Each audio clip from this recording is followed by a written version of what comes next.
Sejam bem-vindos para mais um vídeo e para mais uma apresentação de um livro, e hoje vamos falar sobre os iluminismos. E não o iluminismo, porque de facto na história existiram vários iluminismos. E com isso vamos basear esse nosso estudo com a historiadora Gertrude Immanuel Lefebvre, que no seu estudo Os Caminhos para a Modernidade, os iluminismos britânico, francês e americano, um estudo muito interessante que vai nos apresentar a diferença entre o que a autora Gertrude Immanuel Lefebvre chama os três grandes iluminismos. Mas antes, a título de introdução, devo de dizer que eu nunca fui, nem sou, digamos assim, um grande apaixonado pelo iluminismo, pelo chamado iluminismo, aquilo que os historiadores denominam no século XVIII a época que culmina na Revolução Francesa de 1789, e devo de dizer que eu nunca fui um partidário, portanto, dessa época, dessa chamada época, que começa sensivelmente, digamos assim, no século XVII, no final do século XVII, e tem todo o século XVIII, que vai de 1700 até 1800, mais ou menos, com os chamados filósofos das luzes, o seu apogeu, como eu disse, na Revolução Francesa. Eu nunca fui muito apologético desta fase da história. Antes, pelo contrário, eu prezo bastante as sociedades conservadoras, principalmente quando eu fiz estudos muito intensivos, digamos assim, sobre o período da Contra-Revolução, e grande parte dos autores da Contra-Revolução, portanto, são autores que eu, digamos assim, tenho um certo apreço, e de forma que o iluminismo, as ideias do iluminismo, principalmente o iluminismo francês, como vamos ver, nunca foram assim digamos assim, uma visão que me agradou ao longo da minha vida. Mas dito isso, apenas depois deste à parte, podemos dizer que Gertrude Immanuel Lefebvre, que é, portanto, vamos ver quem é, já de seguida, que é uma historiadora, e faz aqui um estudo muito interessante, portanto eu vou mostrar para os meus amigos verem. Gertrude Immanuel Lefebvre, que nasce em 1922 e, portanto, morre em 2019, portanto, morreu recentemente, e é considerada por muitos como uma das maiores historiadoras norte-americanas. Foi casada com Irving Kristol, que foi um autor do chamado digamos assim, neoconservadorismo norte-americano. Esta autora, que foi uma historiadora americana e uma expoente da interpretação conservadora da história e da historiografia. Portanto, a autora escrevia muito sobre a história intelectual, digamos assim, a história das ideias, com um foco na história britânica e na era vitoriana, bem como também bastantes trabalhos sobre cultura contemporânea. Meus amigos, esta autora é uma autora de destaque, é uma autora importantíssima para quem estuda o período das três grandes revoluções, não é? A Revolução Inglesa de 1688, a Revolução Norte-Americana de 1776 e a Revolução Francesa de 1789. Quem faz um estudo comparado sobre essas três grandes revoluções, que explicam muito do pensamento moderno, que depois originou o pensamento pós-moderno, portanto, quem faz o estudo intensivo dessas três revoluções tem um entendimento muito mais vasto sobre os grandes correntes de pensamento dentro da história das ideias políticas, que culminaram no século XX com todas as ideias que nós hoje temos, não é? E, de facto, esta autora é uma autora muito interessante, e que fez aqui um trabalho muito importante, pelo qual devo de dizer desde já, que está muito bem conseguido aqui neste livro. A autora tem alguns trabalhos, vamos ver assim rapidamente, assim por alto, os trabalhos mais importantes. Tem um trabalho muito interessante sobre Lord Action, A Study of Conscience and Politics. Outro trabalho interessantíssimo, escrito em 1968, de Victorian Minds, que é um dos trabalhos mais conhecidos da autora. On Liberty and Liberalism, The Case of John Stuart Mill, também um livro importantíssimo. The Ideas of Poverty, também um livro bastante conhecido. Depois fez um estudo também interessante sobre Edmund Burke, portanto, The Moral Imagination from Edmund Burke to Lionel Trilling, também é um livro interessante, e também The Moralism of Society and on the Nation to Culture, também outro trabalho interessante. A autora tem mais trabalhos, mas esses são assim os trabalhos, digamos assim, mais importantes da autora, não é? Então, desde já, vamos então mergulhar no pensamento deste trabalho, que tem por título Os Caminhos para a Modernidade, os Iluminismos britânico, francês e americano.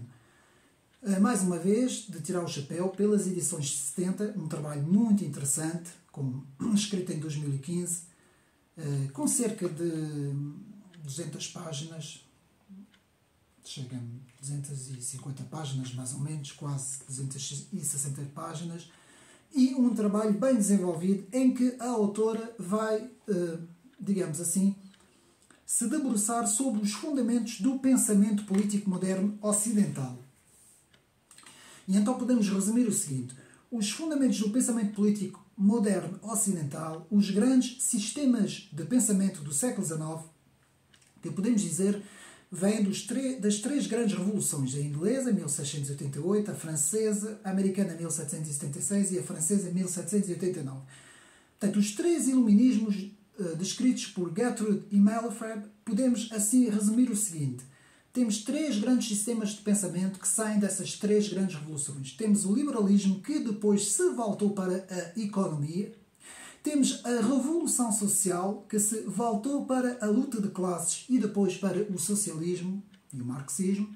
Temos depois a Revolução Conservadora, que se interessou pela nação e pelo nacionalismo. Portanto, isto resumindo os grandes sistemas de pensamento do século XX, todos eles têm uma certa origem nesses três grandes acontecimentos que, como vamos ver, Gertrude e Malefred vai desenvolver aqui no seu trabalho. Portanto, a tese do livro está no prefácio, logo na página 8, e nós vamos ler, portanto, o seguinte. Portanto, na página, 8,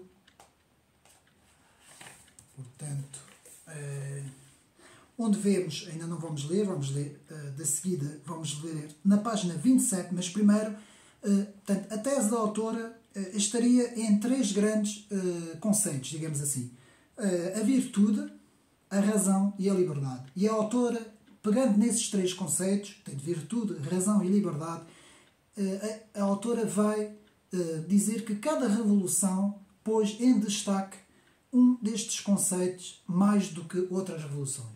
Então, Gertrude nos diz que a Revolução Inglesa teria posto a virtude em primeiro lugar, a Revolução Francesa teria posto a razão e a Revolução Americana teria posto a liberdade. E vamos já de seguida ler na página, na página 12, lemos o seguinte: o iluminismo explica outro. Está para o pós-modernismo como o antigo regime, nos diz a autora. Portanto, o iluminismo está para o pós-modernismo como o antigo regime estava para a Revolução Francesa, simbolizando a modernidade contra a qual se revolta o pós-modernismo, porque sabemos que o pós-modernismo é uma reação contrária ao modernismo. Onde os filósofos acreditavam que era libertador exaltar a razão sobre a religião, os pós-modernos acham a razão tão tirânica e totalizadora como a própria religião. Portanto, isto é logo na introdução o que a autora nos diz, que depois se transformou, portanto, o modernismo que se transformou no pós-modernismo. Então, aqui podemos ver, portanto, e vamos ler já de seguida na página 27, digamos assim, podemos ver aqui um pouco a tese do livro, em que temos, portanto, segundo a autora, os três iluminismos: a sociologia da virtude, no Reino Unido, a ideologia da razão, na França, e a política da liberdade, nos Estados Unidos. Então podemos ler. Resumindo os três iluminismos em expressões tiradas de outros e adaptadas aos meus objetivos, autora, não é? Assim, o iluminismo britânico representa a sociologia da virtude, o francês a ideologia da razão, o americano a política da liberdade. Os filósofos morais britânicos eram tanto sociólogos como filósofos, preocupados com o homem em relação à sociedade. Procuravam nas virtudes sociais a base de uma sociedade saudável e humana. Ou seja, Gertrude Immelfreth nos vai aqui dizer que, ao contrário da sociedade francesa e dos filósofos das luzes que depois originaram a Revolução Francesa, portanto, ao contrário desta revolução, os ingleses preocuparam-se com a virtude. Preocuparam-se com o bem-estar da sociedade, não é? Do povo inglês, nesse caso, ao invés da Revolução Francesa se teria preocupado com a redesenhar, digamos assim, redesenhar a sociedade, partir do zero, recriar uma nova sociedade. Este vai ser o grande fundamento que Gertrude Immelfreth vai, então, tentar contrapor no seu trabalho. Portanto, podemos ver a visão da sociedade sobre a Revolução Americana e Francesa. Portanto, eu penso que foi isso que tivemos agora a ler. Então, segundo a autora, que na página 25 nos vai dizer que nos vai falar em duas visões. Portanto, a primeira visão, libertar o homem da opressão. Diderot, que foi um dos principais filósofos das luzes, digamos assim, com o D'Alembert, não é? D'Alembert e Diderot, que escreveram a enciclopédia, não é? L'Encyclopédie, que é um vasto, digamos assim, uma vasta coleção de volumes que, por essa altura, teve um grande impacto nos filósofos das luzes, não é? E que moldou, de certa forma, o pensamento da sociedade francesa, não é? La Grande Encyclopédie de D'Alembert e de Diderot. Gertrude Immelfreth vai contrastar com Shaftesbury. Shaftesbury, na página 25, nos fala em tornar o homem moral. Ao invés de libertar o homem da opressão, que era o que os filósofos das luzes quiseram passar, uma das principais mensagens, os ingleses vão falar em tornar o homem moral. E nós vamos ver porque vamos aprofundar um pouco mais a sociedade inglesa. Atenção, porque este vídeo, e como eu disse, e esta época do iluminismo é baseado no século XVIII, portanto, finais do século XVII e principalmente do século XVIII. Nós não podemos fazer o estudo deste trabalho com os olhos postos na nossa sociedade hoje, o século XXI. Não, temos que mergulhar no século XVIII para compreender, portanto, os principais objetivos da autora, não é? Portanto, na página 29, como a França e o mundo veem a Revolução Inglesa. Aqui é muito interessante, a Revolução Inglesa e a Revolução Americana, não é? Então, a autora nos fala, portanto, que o continente, a França, principalmente os franceses, e também os alemães, mas mais os franceses, viam de uns olhos a Revolução Inglesa e a Revolução Americana de uma outra forma.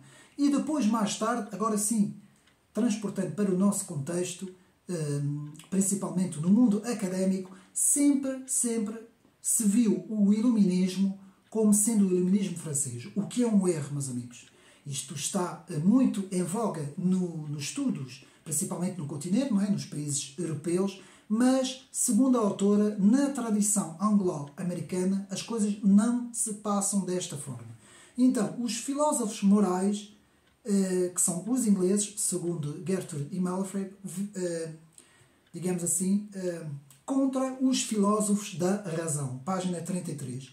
E então temos a crítica de Shaftesbury e de John Locke, na página 37. Shaftesbury vai fazer uma crítica muito grande a John Locke. Na página 59 sobre o século XVIII, vemos a filosofia britânica do século XVIII. Gertrude e Malfred vai fazer um estudo intensivo sobre a filosofia britânica por essa altura. E depois podemos ver a religião e a liberdade que formam uma aliança na Inglaterra e principalmente depois vamos ver na América, nos Estados Unidos da América. Enquanto que no continente, em França, a religião e, digamos assim, a liberdade sempre foram inimigas. Principalmente quando se dá a Revolução Francesa. E, meus amigos, isto também aconteceu no Antigo Regime, digamos assim. O Antigo Regime, que era monárquico e que era católico, conservador, mas monárquico, também, em termos de liberdade, mesmo com o absolutismo esclarecido, nunca foi, portanto, o poder nunca foi amigo da liberdade. E nós vimos isso nos vários povos, e por isso é que também se deu o início da Revolução Francesa. Portanto, quando nós estamos aí a falar no ano de 1789, logo ali no início, maio, junho, julho, esses 3 meses que desencadearam o principal problema que veio a dar ao 14 de julho, não é? Como sabemos, de 1789, tudo isso já vinha de trás, justamente porque a liberdade, segundo a autora, não era muito amiga, digamos assim, dos poderes constituintes, que eram os poderes monárquicos conservadores. Bom, eu tenho outra visão sobre isto, atenção. Eu estou a falar da visão de Gertrude e Malfred, mas eu tenho outra visão em relação ao Antigo Regime, porque eu estudei bastante os autores contra-revolucionários e a coisa não era bem assim, meus amigos. A decadência começa principalmente com Luís XIV, o Rei Sol, e sensivelmente no século XVII, não é? Em meio do século XVII, no reinado de Luís XIV, que começa ali problemas entre um desfazamento, digamos assim, entre a corte, o rei e o povo, não é? Que depois irá desencadear todos os problemas depois no século XVIII. Continuando, a autora vai nos falar, portanto, muito interessante sobre Adam Smith. A autora fala bastante sobre Adam Smith, que é um autor, digamos assim, importantíssimo no estudo da economia e da ciência política. E aqui a autora, na página 70, vai nos falar de Adam Smith contra Malthus e o chamado malthusianismo, ou a despopulação, não é? E aqui eu vou ler, eu achei muito interessante, na página, portanto, 70, eu vou ler essa pequena passagem.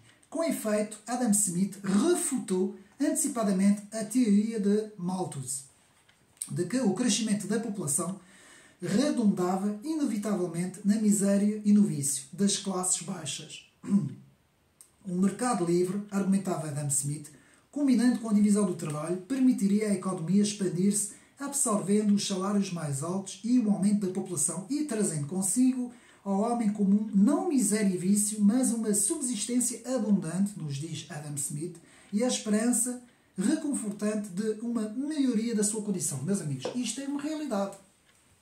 Portanto, ao contrário daqueles adeptos que são antiliberais, e eu, mais uma vez aqui, eu tenho de dizer isso, o liberalismo clássico, nascente, que nasce ali também no século XVIII, não é? Temos que perceber muito bem que todos esses autores, Adam Smith, todos esses autores que aparecem por essa altura, principalmente Benjamin Constant, todos esses autores, eles vão falar de um liberalismo incipiente, digamos assim, nascente, mas ainda muito, digamos assim, voltado para o moral. Ou seja, no plano económico há digamos assim, um laissez-faire, não é? Um género de deixar a economia solta para ela poder produzir, mas no plano moral existe, portanto, no plano, digamos assim, filosófico, existe uma ideia muito moral dentro desses autores que depois, mais tarde, vai ser completamente abandonado com os novos autores. E então, sim, aí temos o neoliberalismo, que é outra coisa e outra história, e aí nós não vamos falar disso hoje, mas é preciso fazer essa diferenciação entre o liberalismo clássico, nascente, que era muito conservador, meus amigos. Então, continuando, a autora nos vai falar depois, portanto,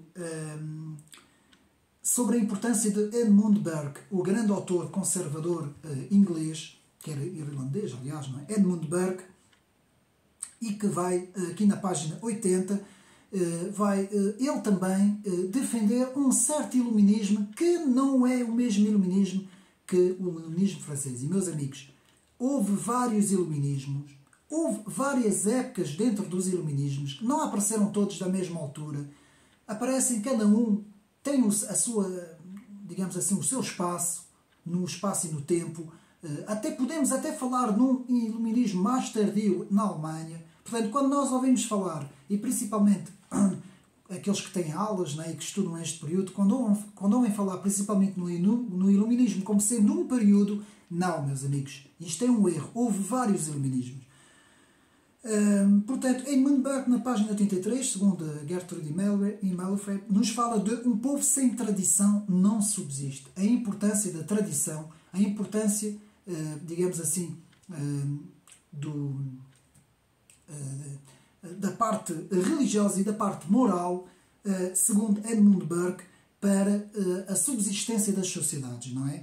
Portanto, ao contrário da Revolução Francesa, a Revolução Inglesa de 1688 era pelos direitos do povo inglês, reparem bem nesta frase, e não pela ideologia dos direitos do homem, o que não é a mesma coisa, página 94. E muito bem, uma coisa são o direito dos povos, e aí podemos voltar atrás nos contra-revolucionários que defenderam o antigo regime, principalmente Joseph de Maistre, os trabalhos de Joseph de Maistre, que já dizia a mesma coisa. Portanto, uma coisa são os povos, falar nos direitos que cada povo tem, não é? O povo francês, o povo inglês, o povo alemão, o povo espanhol, o povo americano. Outra coisa é falar dos direitos humanos, os direitos universais. Remeto para o meu vídeo Filosofia dos Direitos Humanos, que podem ir ver, que fiz há pouco tempo, em que eu explico ali também as 3 grandes gerações sobre os direitos humanos, não é? Digamos assim, toda a história que envolve os direitos humanos.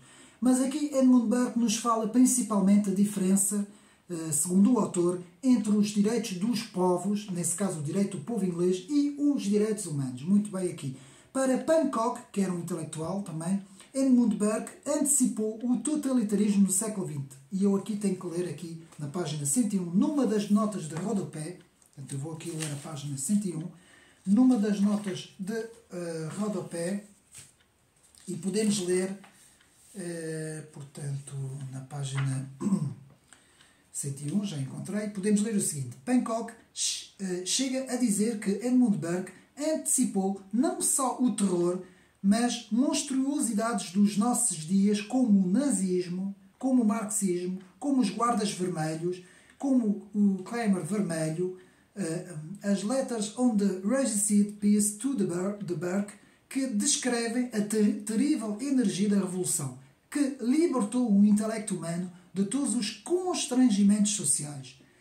Era, segundo Hancock, o 1984 de George Orwell, não é? Da sua geração, nos diz o autor. Nesta obra, diz Hancock, Burke tinha descoberto a teoria do totalitarismo e estava a ampliá-la à profecia. Muito bem, meus amigos, muito bem.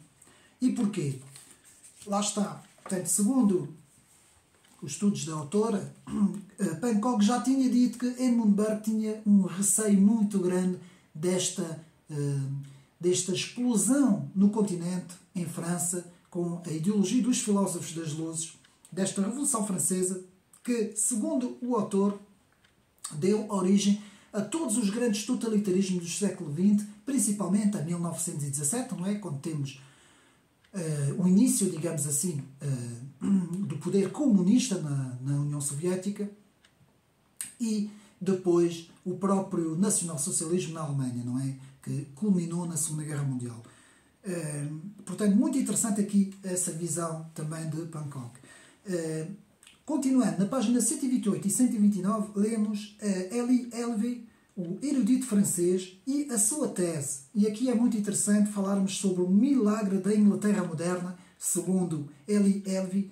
Portanto, o milagre da Inglaterra moderna, o facto de a Inglaterra não ter experimentado uma revolução sangrenta como a francesa, deve-se ao milagre da Inglaterra moderna e seu sentido de benevolência. Muito bem, aqui um dos estudos de Gertrude Immelford, e aqui remete também para os estudos muito interessantes de toda a obra bibliográfica do professor de estudos da Universidade Católica Portuguesa, o professor João Carlos Espada, que explica o milagre inglês e muito bem todos os trabalhos que o autor tem feito e nos explica porque a diferença entre o que aconteceu no Reino Unido e o que é que aconteceu no continente, a diferença de uma visão para outra.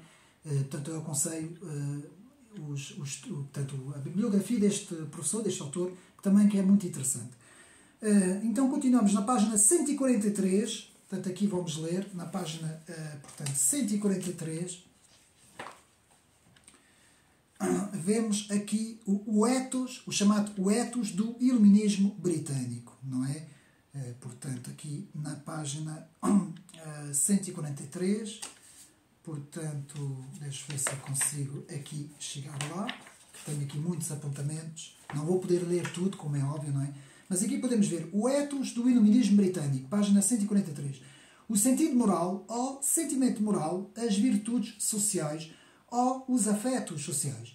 As ideias de benevolência, simpatia, compaixão, fraternidade eram esses os termos que definiam a filosofia moral que estava no coração do iluminismo britânico. Portanto, era este ethos social que era o denominador comum dos dois Smith e dos de Burke, de Adam Smith e de Edmund Burke, dos filósofos seculares e dos entusiastas religiosos, dos bispos da Igreja da Inglaterra e dos pregadores e missionários wesleyans. Vamos ver como a religião metodista teve um efeito muito grande na então Inglaterra por essa altura. E era este ethos que encontravam expressão prática nos movimentos da Reforma e nas iniciativas filantrópicas que floresceram durante todo o século, culminando naquilo a que a escritora evangélica Anna More chamou, não inteiramente como elogio, a era da benevolência e a que um historiador posterior chamou o novo humanitarismo. Meus amigos, a diferença entre o pensamento, digamos assim, o ethos vitoriano, o ethos inglês, em relação ao continente. Muito importante aqui também sobre esse estudo de Gertrude Immelford. E depois de ver isso, portanto, ainda vemos na página 157 a convergência deste ethos de benevolência, a marca principal do iluminismo britânico. Então já vemos aqui, como eu disse, portanto, na introdução, não é? Como eu disse na introdução, vemos, portanto, aqui a virtude, a benevolência a marcar o pensamento inglês, mesmo quando se deu a Revolução de 1688, portanto, a marcar o pensamento inglês, ao contrário do que vai acontecer na França, que nós agora vamos ver. O livro está dividido em 3 capítulos. Portanto, o capítulo sobre a filosofia britânica, sempre no século XVIII, o capítulo sobre a Revolução Francesa e a filosofia francesa, que é o 2º capítulo, e depois o 3º capítulo acaba com a visão norte-americana na Revolução Norte-Americana de 1776, não é? Toda a visão também que depois vamos ver. Então, passamos agora para o 2º capítulo, a França. Aqui, Gertrude Immelford faz um estudo intensivo sobre o pensamento francês da Revolução, pensamento das luzes, pensamento do iluminismo francês. Nós estamos a ver o iluminismo britânico, francês e americano. Então, aqui a autora nos diz a razão, o guia supremo dos filósofos do iluminismo francês. Vejam bem já a diferença. Passamos de um ethos social, de um ethos benevolente, de um ethos da virtude, de um ethos virado para, portanto, para as pessoas, não é? Passamos agora para uma ideologia. Passamos de uma coisa prática, de uma coisa empírica, não é? Da Inglaterra, e agora passamos para o continente e passamos para uma ideia, que é a razão. Que é essa a grande ideia dos filósofos das luzes. Então, na página 167, aqui muito interessante, a autora nos fala do ateísmo, aqui na página 167, dos ateus confessos, portanto, vamos ler, vamos ver onde é que está, dos ateus confessos, podemos ler Holbach, Claude Helvetius, Julien de la Métrie, entre outros, muitos outros, inclusive o Voltaire, aqui não está escrito, mas eu agora sim que ponho uma interpretação minha, todos eles eram ferrenhos ateus. nenhum deles, digamos assim, ou pelo menos rejeitavam a Igreja institucional, que nessa altura era a Igreja Católica, não é? Rejeitavam o institucionalismo religioso. E isto vai ser uma marca muito importante para, digamos assim, fazer a diferença entre o que se passa no continente em França, as ideias, comparando com a Inglaterra e os Estados Unidos.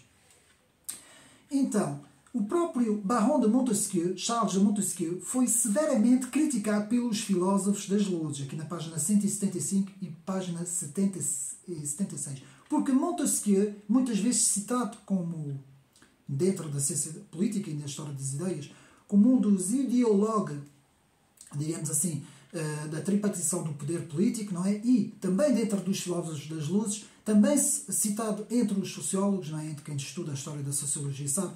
Meus amigos, atenção, porque Montesquieu era muito partidário das ideias inglesas, inclusive do constitucionalismo britânico, e era muito pouco partidário das ideias então que se estavam a passar na própria França, não é? Então ele foi muito criticado pelos seus contemporâneos, digamos assim, que não gostaram nada das ideias de Montesquieu. Inclusive, l'esprit des lois, o espírito das leis, não teve praticamente sucesso nenhum inicial dentro dos filósofos das luzes, chamados filósofos das luzes. Portanto, e Montesquieu vai nos falar aqui na tripartição das ideias políticas, não aquela tripartição dentro da ciência política que nós aprendemos, legislativo, executivo, ainda não era o judicial, mas era quase, não é? Não vou falar sobre essas três ideias, não. Vou falar sobre la thèse bourgeoise, la thèse prolétaire ou sociale e la thèse royale ou conservative. Eu vou traduzir. A tese burguesa, a tese proletária ou social, ou a tese monárquica e conservadora. Meus amigos, essas três teses prefaz os três grandes sistemas de pensamento que eu falei na introdução, que prefaz toda a história das ideias e que praticamente deu origem a todos os sistemas políticos que nós conhecemos. Então, continuando, na página 186, sim, o desprezo dos filósofos das luzes em França pelo próprio povo. Meus amigos, isto foi verdadeiro, porque as pessoas têm muita noção. A Revolução Francesa foi para o povo. Mentira.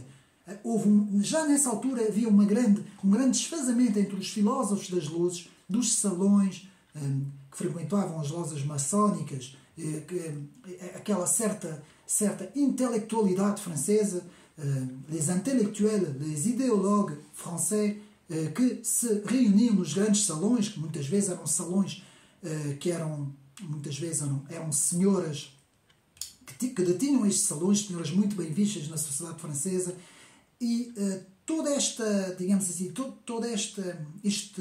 estes grupos filosóficos muitas vezes tinham um desprezo muito grande pelaquilo que eles chamavam a populaça. Eles chamavam isso a populaça.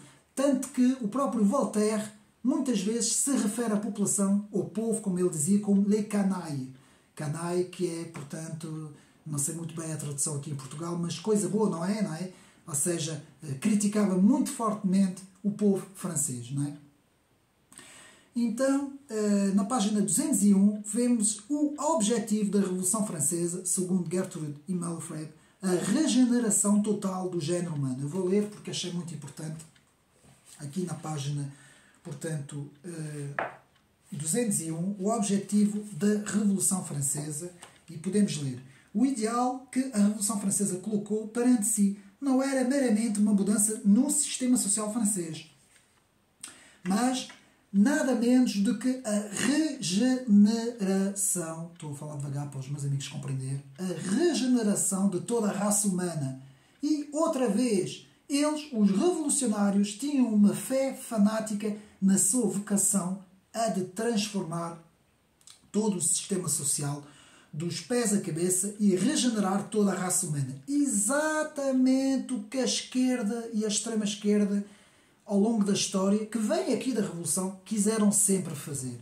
E quanto mais nós avançamos para a frente, não é? Quanto mais nós avançamos pelo século XXI adentro, mais essas novas correntes hiper-esquerdistas, que eu chamo mesmo hiper-esquerdistas, como o hiper-progressismo e o wokismo, querem redefinir completamente o ser humano ao ponto de transformar o ser humano numa coisa que nada tem de humano, meus amigos. E aqui, muito bem, aqui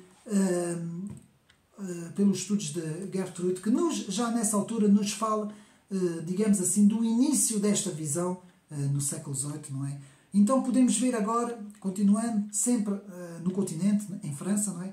Se os filósofos franceses das luzes tivessem vivido na altura, até 1789, e nós não podemos esquecer que eles morreram todos, até o próprio Jean-Jacques Rousseau. O único que ficou vivo foi o Condorcet, foi o único que ainda viu a Revolução, de resto morreram todos.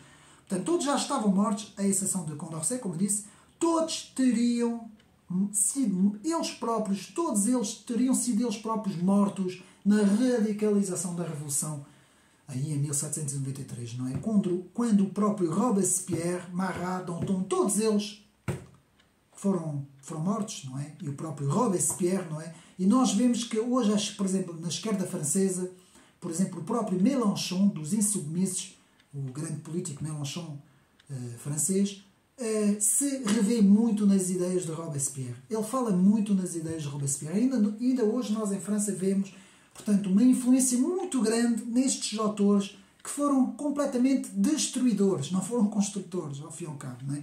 Agora passamos para o terceiro capítulo do livro, os Estados Unidos, meus amigos. E aqui a autora nos fala na importância, aqui na página 207, não vamos ler porque é muito comprido, na importância dos Federalist Papers, que foi um conjunto de papéis escritos por vários autores, que teve uma importância muito grande depois na Constituição Americana. Portanto, a autora nos fala também na página 216, vamos ler freios e contrapesos. Portanto, página 216, eu vou ler. Pelo mesmo critério, era para prevenir a corrupção e preservar a União, que insistiam tanto na separação dos poderes e nos freios e contrapesos. Pode ser um descrédito para a natureza humana que sejam necessários tais dispositivos para controlar os abusos do governo. Mas o que é o próprio governo, senão o maior dos descréditos da natureza humana? Estas observações suscitou um epigrama memorável. E eu vou ler. Se os homens fossem anjos, nenhum governo seria necessário, porque os homens não eram anjos. O governo tinha de tirar partido dos seus mais baixos instintos, pondo em liça interesses contra interesses, ambição contra ambição. Essas forças contrapostas, dizia Madison, James Madison, eram o remédio republicano para as doenças a que é mais, digamos assim, atreito ao governo republicano. Meus amigos, isto foi uma resposta muito grande às ideias do Jean-Jacques Rousseau e do bom selvagem, o homem nasce bom, é a sociedade que corrompe o homem. E exatamente o contrário, James Madison nos diz justamente que tem que haver freios e contrapesos para controlar os governos, porque os homens, na sua natureza, são maus, meus amigos.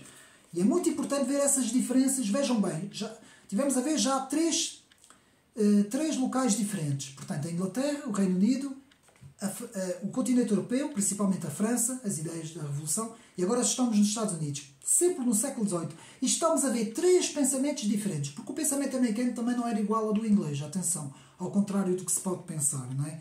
Portanto, na América, religião e liberdade sempre estiveram unidas. No continente, sempre estiveram separadas. Isso é muito importante, essa ideia, porque é isso que vai explicar Alexis de Tocqueville na sua grande e monumental obra Democracia na América, um tomo grande que eu tenho aqui, que eu já fiz a apresentação, portanto, no meu canal podem ver, em que na segunda parte do tomo do livro, Alexis de Tocqueville explica essa relação que ele viu nascendo no povo americano quando ele foi para os Estados Unidos estudar a democracia americana, não é? Ao princípio ele ia estudar, digamos assim, as prisões norte-americanas e acabou por fazer um estudo sobre o pensamento norte-americano nascente nessa altura, no século XVIII, e Tocqueville vai ficar espantado com essa aliança entre a liberdade e a religião. Coisa que ele dizia não existir no continente, e de facto no continente era ao contrário. Havia uma guerra cerrada entre a religião e, digamos assim, os ideólogos, filósofos, não é?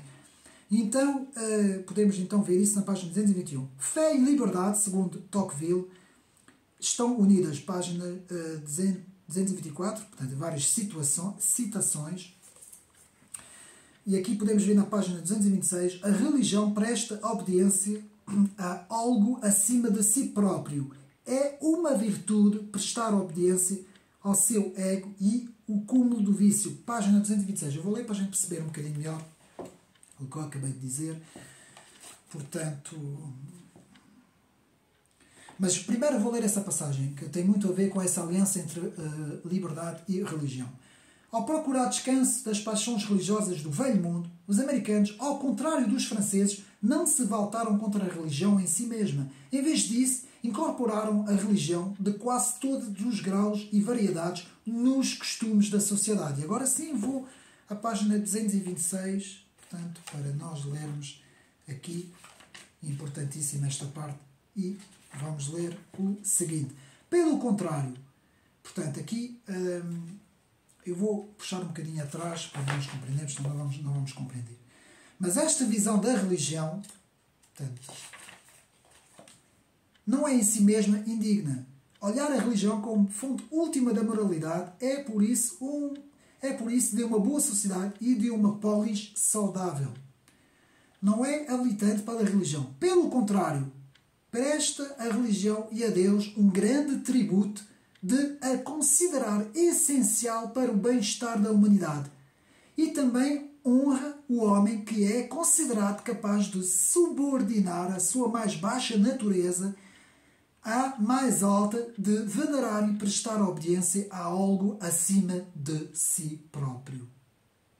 E, meus amigos, quando hoje nós olhamos para o panorama político e vemos esses políticos todos, esses politiqueiros todos, temos na União Europeia, temos o melhor exemplo, eu dou sempre o exemplo da Comissão Europeia e vemos aquela gentalha toda que está lá, que presta tributo ao próprio ego. Ali só existe ego. Aqueles políticos todos só olham para eles, tanto que vemos a corrupção que está cada vez maior nessas instituições, não é? Nas notícias que nós estamos a ver hoje, não é? E não só, um pouco pelo todo o mundo ocidental vemos o mesmo panorama. Nos Estados Unidos, o próprio Partido Democrata, vemos uma homenagem que eles prestam à própria corrupção, ao vício, ao próprio ego. É exatamente isso tudo que Gertrude Immelfreb, aqui no seu estudo, diz que realmente a diferença de um povo que preza por religião para um povo que não tem religião, meus amigos.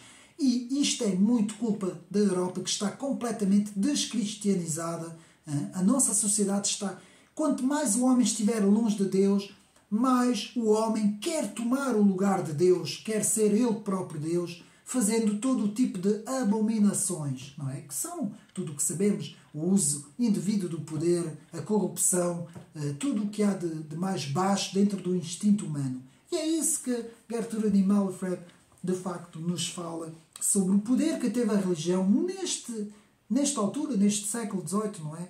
Porque depois dos Estados Unidos afastou-se bastante aí no século XX, desculpa, sim, finais do século XIX e princípios do século XX, houve um afastamento muito grande da sociedade norte-americana da própria religião, não é? E nós sabemos que lá a religião dominante é o protestantismo, não é? Os chamados WASP, não é? Os protestantes, o chamado protestante norte-americano, não é? Então, muito interessante, prestar obediência a algo acima de si próprio é uma virtude. E é verdade, quando nós prestamos obediência a algo que nos transcende, só mostra, de facto, que somos melhores do que prestar homenagem a nós próprios, não é? Olhar para o nosso umbigo, para o nosso ego. Hoje o mundo só quer olhar para o seu próprio ego, enquanto que no passado as sociedades que se voltavam mais para a religião, mais para Deus, que liam as Escrituras, que eram povos morais, eram povos que se guiavam pela obediência a Deus, eram povos muito mais honestos, não é? É preciso ver também todos esses contextos na história, não é? Então, podemos ver os iluminismos na página 247, deixe-me ver agora aqui, em que vamos ler na página 249 um pouco da conclusão deste trabalho muito bem feito de Gertrude Immelfreb. E vamos ler os 3 iluminismos, mais de 2 séculos de experiência que formaram a modernidade. Então vamos ler. A sociologia da virtude, a Inglaterra. A ideologia da razão, a França. A política da liberdade, Estados Unidos da América. são ideias que ainda hoje têm ressonância, mas carregam consigo os acrescentes de mais de 2 séculos de experiência e memórias históricas. Para compreender os fenómenos políticos, quem estuda a história das ideias ou a ciência política tem que compreender a importância do estudo intensivo destas 3 revoluções. Há até estudos sobre isso, não é? As religiões comparadas, não é? Que eu aconselho os meus amigos aqui a tentarem pesquisar. Eu sei que há muita gente que tem outras ideias, pessoas que tenham ideias mais de esquerda, ou pessoas que tenham ideias até mais radicais na direita, não é? Mais tipo patriotas nacionalistas, mas tudo isso é conhecimento, meus amigos. Nós temos que compreender as ideias, como elas foram surgindo na história, não é? Digamos assim, ao longo da história, como elas foram surgindo, as suas variações. Por exemplo, eu pessoalmente, nos estudos que eu fiz, penso que a mudança não vem ali do século XVIII, já vem de trás. A grande mudança para mim dá-se no século XIV, aí em 1300 e tal, quando entramos no Renascimento, no início do Renascimento, quando se sai da escolástica alta e se inicia o início do Renascimento, podemos dizer que há aqui logo uma grande mudança de pensamento, um pensamento que vinha de toda a Idade Média, que tinha um género de um pensamento, uma visão, e que a partir do Renascimento começa as ideias ateístas, as ideias anti-espirituais, digamos assim, as ideias da beleza do corpo humano, as ideias do humanismo, as ideias de realçar o eu, o ego do homem. Tudo isso começa nessa altura, portanto, como eu disse, aí, século XIV, século XV, não é? Principalmente século XIV, século XV, que culminam na época do Renascimento, que é preciso estudar bastante a fundo, porque para mim é aqui que começa o grande desvio da humanidade, não é? O grande desvio, porque até aí a humanidade estava unido no cristianismo, não é? É preciso nós termos isso. Bem, tanto como portanto, o Império Católico como o Império do Oriente, o Império Ortodoxo, elas estavam unidas na Igreja e no cristianismo, digamos assim. E a partir daí dá-se a primeira grande ruptura no Renascimento, que depois culmina então com vários processos, não é? Digamos assim, que passa pela questão dos antigos e dos modernos dentro da cultura e da literatura, culmina nos filósofos das luzes e na Revolução Francesa. Ao contrário de muitos autores franceses, a Reforma Protestante, para mim, não foi uma ruptura. Alguns dizem que foi, mas para mim não foi. Antes, pelo contrário. Ela buscou reaproximar o homem de Deus e das Escrituras, porque a Igreja já estava muito corrompida, não é?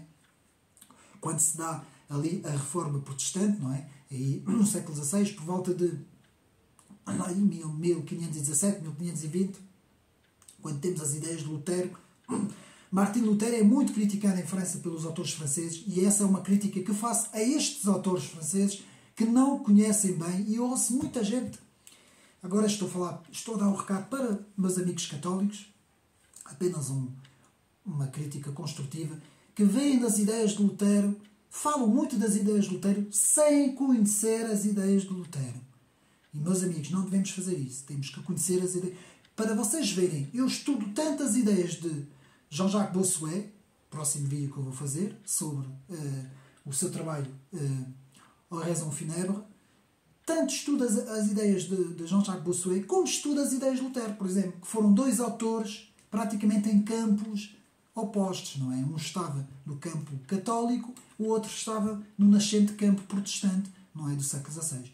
Portanto, meus amigos, temos que estudar os autores, retirar o melhor que há nos autores. Nem sempre concordamos com todas as coisas, mas devemos principalmente tentar perceber o que está na cabeça do autor. O que é que o autor queria transmitir, quais eram as ideias. Por isso é que é muito importante nós retermos sempre a ideia central do texto, a ideia central do autor, a ideia central da mensagem do autor, e depois então fazer o transporte para a ideia central, para o nosso contexto, não é? Podemos até denominar isso como uma ideia central para o nosso contexto depois, fazendo a passagem. E não cair nos simplismos, não cairmos nas caixas, não é? Ficar fechado numa caixa. Eu conheço muita gente que é assim. A malta da esquerda é muito assim. os trotskistas, os marxistas, os neomarxistas, os wokeistas, então nem vale a pena falar. Esta gente está fechada em caixas e não sai dali, não lê, não estudam, só estudam aquilo que eles querem, não é? Que eles meteram à frente e não passam dali. Alguns nem sequer leem, não é? Ainda pior ainda, não é? E não é assim. Antes, pelo contrário, devemos fazer um estudo aberto de todas as coisas. E depois, então, com o recuo e com, portanto, depois de ter praticamente toda a matéria, digamos assim, é que vamos fazer uma avaliação das coisas, meus amigos. Isso é o que temos que fazer. Não é? E todo bom historiador, todo bom estudioso, é exatamente isso que faz. E é exatamente isso que Gertrude Immelfrep fez para bem a esta autora, uma autora de referência, meus amigos, que eu deixo aqui no canal para os meus amigos. Espero que tenham gostado de mais este vídeo, espero não ter sido muito maçador para os meus amigos. Fica aqui então esta referência, os caminhos para a modernidade, os iluminismos britânico, francês e americano. Portanto, um livro a ter em conta para o estudo da história das ideias e para a ciência política, até também para a própria filosofia. Espero que tenham gostado, meus amigos. Um abraço e, portanto, até uma próxima.